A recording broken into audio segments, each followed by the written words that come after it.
আসসালামু আলাইকুম প্রিয় বন্ধুগণ, দেখুন চলে আসলাম গ্রামের বাড়ি। এখন এখানে আসার পরে যে এত সুন্দর পরিবেশ দেখার পরে এখানে একটা ভিডিও না বানায় পারলাম না আপনাদেরকে দেখানোর জন্য। দেখেন পাশে পাখি কত সুন্দর ডাকতেছে, কিচিরমিচির শব্দ। আর এখানে দেখুন ক্ষেতের ভিতরে মাশাল্লাহ মাশাল্লাহ মাশাল্লাহ, দেখুন কত পরিমাণ টমেটো পেকে আছে। মহান আল্লাহ তাআলা যদি কাউকে দেয় এভাবেই দিয়ে থাকে। কিন্তু দেখুন এবার টমেটোর দাম কম হওয়াতে ক্ষেতের টমেটো পেকে খেতেই নষ্ট হয়ে যাচ্ছে। দেখুন কি পরিমাণ টমেটো হয়েছে খেতে, দেখুন একটাবার আপনাদেরকে দেখাই। এই যে দেখুন, এই যে কত পরিমাণ টমেটো, দেখেন এই যে টমেটো। একটু কাছে, একটু জুম করে দেখাও, একটু কাছে আসো তুমি। এই যে দেখেন কি পরিমাণ, একটা গাছে কমসে কম আপনার 20 থেকে 25 কেজি টমেটো হবে। একটা গাছ বিশাল সাইজের একটা কিন্তু গাছ। আর এই গাছটাতে দেওয়ার মালিক কে?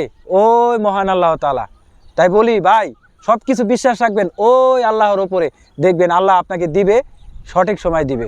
আর এইবারের মৌসুমে প্রচুর পরিমাণ ফলন হয়েছে, আর সেজন্যই সবজির দাম অনেক কম। রমজান মাসে টমেটো খাই কত?